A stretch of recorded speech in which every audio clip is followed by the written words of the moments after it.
interesting time. And in some ways, a very complicated time. And I'd love to be in the presence of truth tellers. People who really are feeling what they're feeling, experiencing what they're experiencing. I was in the No Kings March. I have to say that. And so were several of the folks that were leaders and part of the Fellowship of Affirming Ministries all over the United States. And when they first began doing this work, they came to see us in California to get an idea of how, particularly people of color, were going to respond. This was an interesting conversation. And the next thing we knew, it just sort of blew up in the way it was blown up to be. And I was thrilled to be there, you know, for a lot of different reasons. But just to remember that this is the United States of America. And everybody didn't agree with everything, but that's never been what we had to do. It was not supposed to be that way. And I'm the progeny of Native Americans and African Americans. All of that's going on inside of me. Just want to let you know. And some days I feel theologically constipated. Because there's a whole lot of stuff, a whole lot of history and herstory that is a part of my reality. So I'll leave that right there so that you know that it's not just always the church for me, it is also the work of justice that is extremely important to me. Justice should run down like water, and righteousness like a mighty stream. So, what's on your mind? What's on your mind? Thoughts? Anybody? Yes? Fending off sadness and working to be with people who have hope. Yes. And that's important, I think, at least for me personally. Yes. Yes. Anger and sadness. Anger and sadness, yes. I try very hard to push it away, and it creeps up on you still, you know. And I have good days, like I'm sure you do too, and then I have other days where I have actually been angry with God. And that's sort of a new concept for me. That kind of feeling like, what are you doing?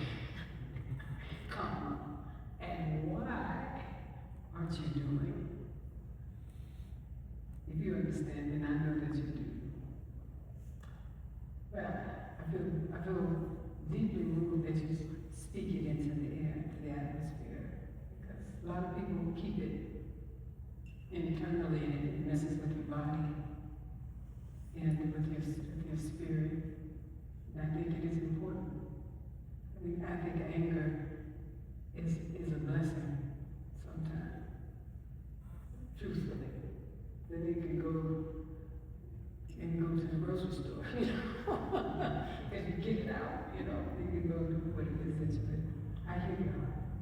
I hear your heart. Anyone else in this time? Yes, brother. Yeah, I like to hear voices of hope. Yes.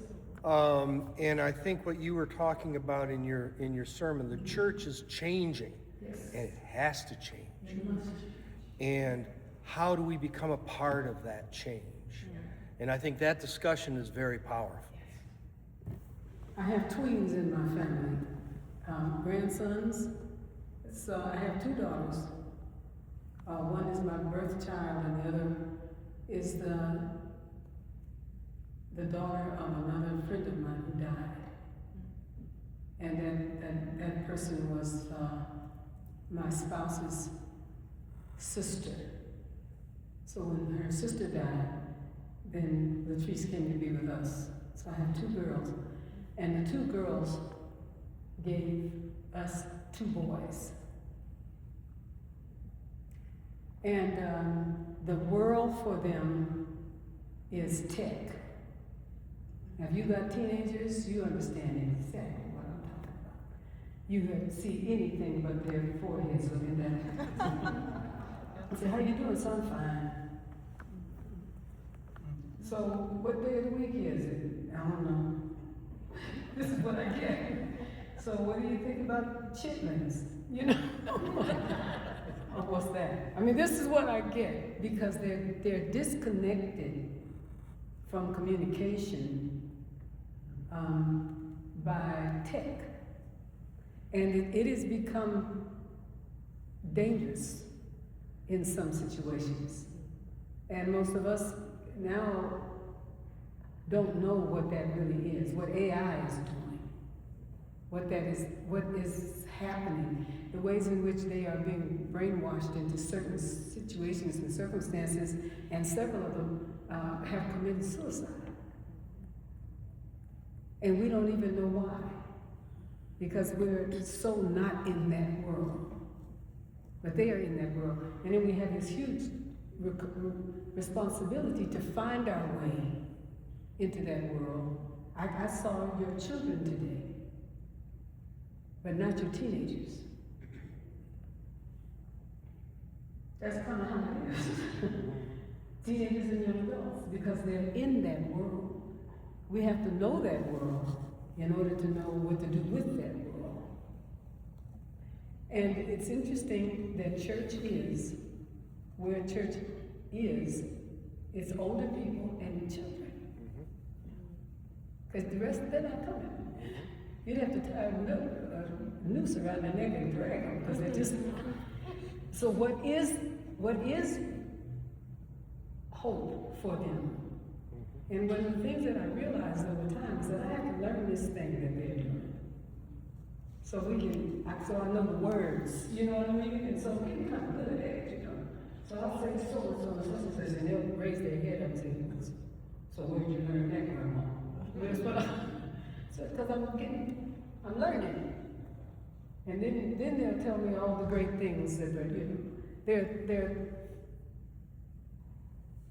there are things that we need to address so that we know how to keep them from hurting themselves or being hurt by that outside reality that can make them feel like my grandson was saying to me, that this guy keeps talking about how he's going to take his life. And I said, I don't know, why is he talking about that? He's a teenager. And only to find out that he is not a thing, he is a robot. You understand what it is that I'm trying to say? I think one of the things we need to do as the church is invite some people to come in and tell us what this is all about, if we don't know what it's about. I think that's a holy conversation for grown folks in the church to have, so that we can be aware. And then to try to come up with some ways by which we can get connected again to our young people. I knew what to do on Sunday morning when I was a kid. And I was an interesting child, if you can imagine. I mean, I had the little girl socks, you know what I mean? And then my people, and the little girl dress that stood out like this so I could go to church. And then my family asked me and said, what would you like to have for Christmas? I said, a briefcase. And my people couldn't believe it. They said, a briefcase. Now I got little shoes with the little, you know, the little patent leather shoes and the little dresses sitting out with the petticoats, so we all know about that. And a briefcase. And they said, what do you want? They wanted me to want a baby doll. Chatty Cathy was big during that time. That was the stupidest thing I ever seen in my whole life. You understand what I'm talking about? Hi, my name is Chatty Cathy. I said, this is stupid. I put her back in the box and put her on. Well, I want a briefcase. What do you want a briefcase for? Because I want a briefcase. And of course I was very short. And so I had to sort of hold it like this to carry it. But I was both of those things simultaneously. I wanted a briefcase where I put my Bible in it, my little tambourine, because I had a tambourine, and my stuff. And they said, what kind of stuff? Well, it took me a while to get different kind of stuff, but I wanted some stuff. So I had some magazines and some stuff. Whatever I was into, that's what I did. And I carried it like this, like I said, because I was short. And went to church with it. As I grew older, I realized that I really wanted books. I wanted to read. I wanted to fix things, put things together. I was into real animals, not stuffed animals, and little cats and little dogs, and especially anything that was ever hurt. Had a broken leg or an eye that was missing, that was the dog I wanted, and that was the cat I wanted. I began to know myself. The heart of it was the freedom to be fully me was already showing up when I was a little bitty girl. When my parents allowed me to have some things like that, it kept me from forcing my atmosphere to obey what it was that I felt like I needed to be. I think that our children do need room to become, and they do need room to become, but then I think it's a matter of trying to give them safety while they're becoming. So I lift that up because the stereotypes are extremely problematic. The stereotypes of religion are problematic. And we're going to have to come up with some other ways to do what it is that we do. How do we do that? First of all, we have to listen to these young people. Because if we are not able to communicate with them, they will communicate with somebody else. That becomes problematic for us. So, church is changing. And church, unusual, is taking over church as usual. A lot of young people go to Starbucks, they won't go to church. They go hang out at Starbucks, they have coffee, you know, they talk about us. And how we don't know what we're doing. Just like we talk about our parents to some degree. They talk about us. But they're trying to find other ways to do it apart from the church. So I'll say one other thing, and then hopefully then we can have another question. Trying to figure this out at City of Refuge, where I've been their pastor now for, I have been a pastor for several years, and the City of Refuge was the longest time, and 24 years, City of Refuge pastor, watching three full generations of young people grow up, right? And I realized that church for us is Monday, Tuesday, Wednesday, Thursday, Friday, Saturday, and Sunday. People want to know, how is that conceivably possible? And I said, because the worship experience is just one thing. That's one of the things that we do and love to do. But then we have the basketball court, we have a feeding program, we put a gym in the building. There's just several things that happen. And some of the folks don't come to the worship at all. They go to the gym, they come to the church. Come to the church to go to the gym. How's that? Okay? Or to play with the basketball outside. To do the food program, where we hand out food, which goes all the way around the block. People in California have enough money. If you have enough money from a decent job, you can, if you have enough money from a decent job, you can probably have a car. But the median is $83,000. $83,000 is what is considered low income. That's California. Anything that is less than that is low income. But the median is $83,000. You have to make $83,000. You can still get income assistance for that kind of money in California. So if they can have a car, and they can get some food, if they can have a car and they can get some housing, they have to come to us for food. Because they don't have enough money for food. It's amazing. So when I say church, coming to worship is one of the things that we do. And in some ways, it's a lesser amount than all the other stuff. Because they would rather be in the gym and come for food, am I making sense? And come to the clinics and get assistance, big whatever, from whatever it is that we are serving or what has been given to us or we have bought. That's what I mean, I think, and I'm not suggesting that I know everything that you do. I'm so sure that you do all sorts of things, thanks be to God. But what I'm saying is that is church unusual, but it is what we are becoming. We have tons of people, all of us, who would want to come to us if we do something else for them, sometimes than church.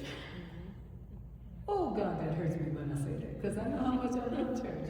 It just, but that's me. It is not what is happening in the body politic out in the world. Their belief systems are also very different. I wanted to believe what I believe. You know, I'm a graduate from 3 seminaries that they call cemeteries. This is true. So they want to know, well, why did you spend all that time? They said, because I'm a seminarian and a theologian. That's what I tell my kids. They say, well, what is it? Is it doing anything? Is it helping anybody? And I have to stop and think sometime. It was a big deal when I did it, but I'm not altogether sure if now, it is making a difference. That I'm now in a country that has chosen as its leader someone that I think is a despot. And I just really do. I just need to tell you. I thought it early. First time it happened.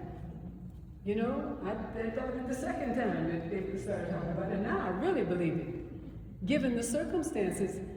And inside of myself, I can't understand why everybody doesn't understand that this is a real problem. We got us a situation. Can I just say that again? That we got ourselves in a mess. That's what we have done. And I've got to figure out what to do. And many of us will have gone to heaven by the time this thing is completely done. It's going to take a while. Took a while to do it, and it's certainly going to take a while to undo it, given the circumstances, right? When I think of that, I understand why they think that perhaps my being a theologian is not that big a deal. It was a big deal when I went, but now I'm not altogether sure. If that is the thing that I really want to put on the table about where my heart is and where my mind is, I want to be able to be accessible to my youth and to my middle-aged folks and to the seniors that I'm part of. And I know that but it means church unusual, not church as usual. That's hard. It's hard. Because I love it too. I just don't feel obligated to it in the ways that I have in the past. That's why I understand why my children do it. If we're going to do it, let's do it because we love Him. Not because we're afraid of God and not going to make the train when it comes. Because we didn't go to church. You don't go to hell if you didn't go to church. I said, okay, I got past that. Praise the name of the living God. And now, what can we do to bring Him? So that's a long answer to a short question, but it is very important in my heart for that truth. I told you my truth. My daughter is a year priest. Let's let that sit for a minute. It's coming to the family of Pentecostals who is now a Yoruba priest. I need you to understand. It's a lot of incense in my place. Okay? Okay, yes, ma'am. Yoruba. African faith. Yeah, African. She is a Yoruba priest. She talks to the ancestors and speaks back. It's amazing. Now, mind you, we Pentecostals didn't think anybody was right with us. Just everybody was going to hell. Let me see. All of you are all going to hell.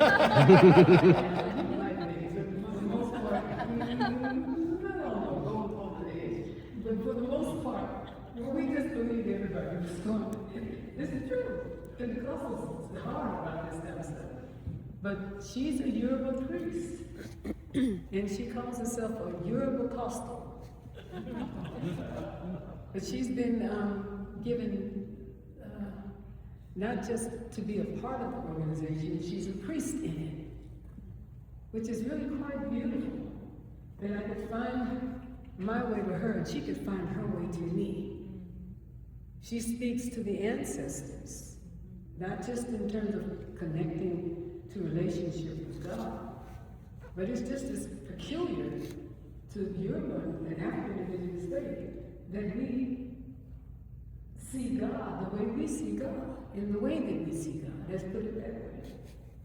So when we get together, we have the best conversations. So tell me again what you think about such and such and so and so. And then I get a chance to tell her about my theological education. And then we run into these walls where there's kind of, I just don't believe that. And it's just like, well, I don't believe such and such. And let's go have some coffee. It's wonderful. It's wonderful to be that kind of girl. So anyway, other ideas, thoughts, anybody else? What comes up for you? Yes, sister. I believe in making how purposeful we have to be in terms of gratitude. Yeah. And I'm thinking about how awful everything seems. But when you really look at it through the lens of gratitude, you see that God is here. Yes. He's empowering us, but it's really easy to overlook. Yes.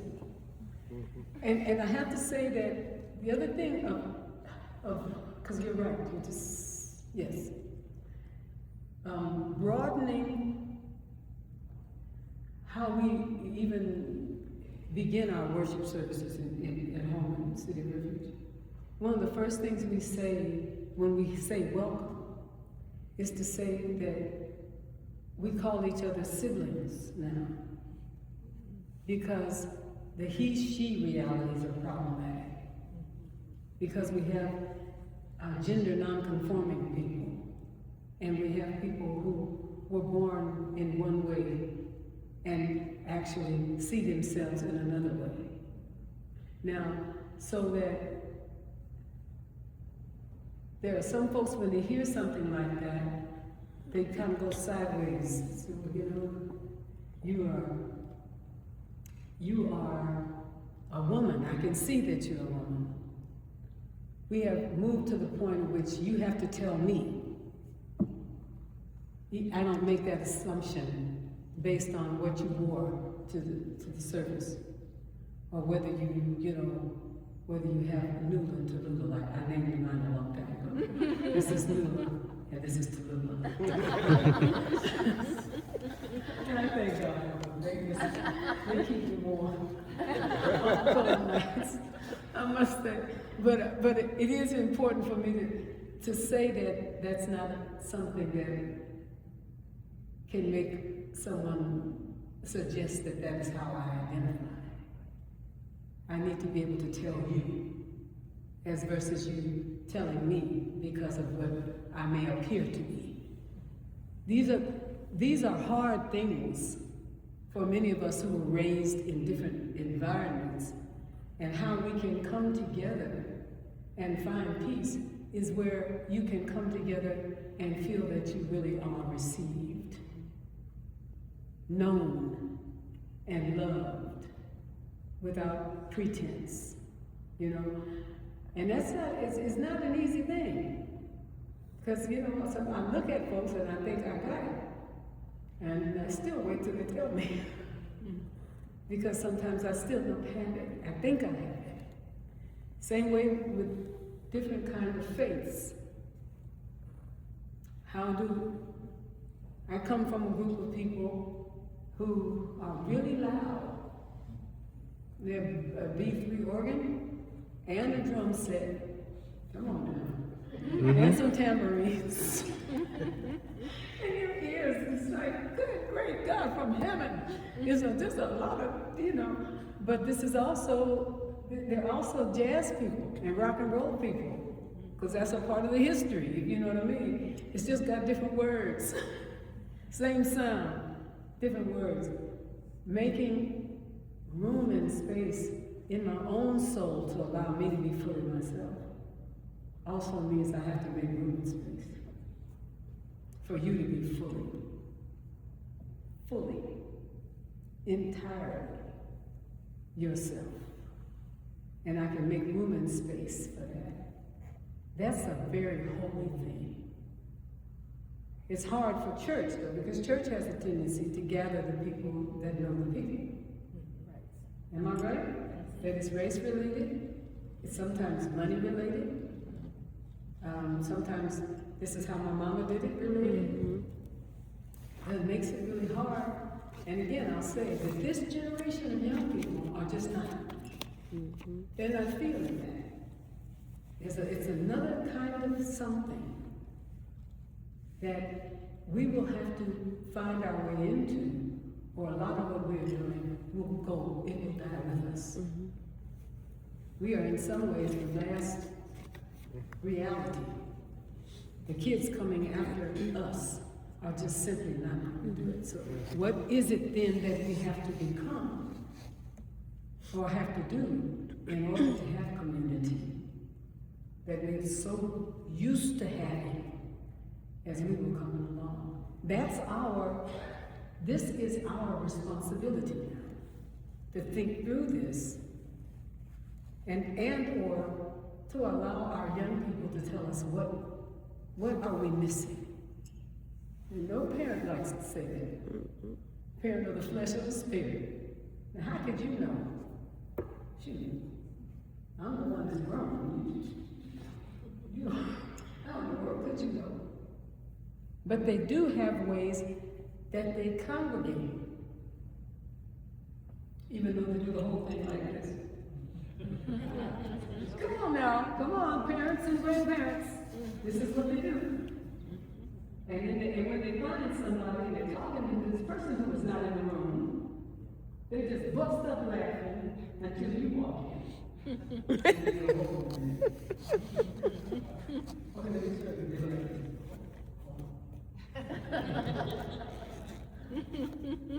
And I say, how you doing, baby? I'm Grandma. So, what kind of day are you having? Okay, can I get back with you? That's our reality, right? What is our thing? Sometimes we forget, we have to learn what is this thing and start saying some words that will make them raise their head. Did you say that? Yeah, I said that. Who told you that? It's quite the experience that we're moving into that generation. That's all I'm saying. Yes, ma'am. Since I got so excited hearing that, just because I've been preparing, especially since I'm on the street, and Okay. working with young people. And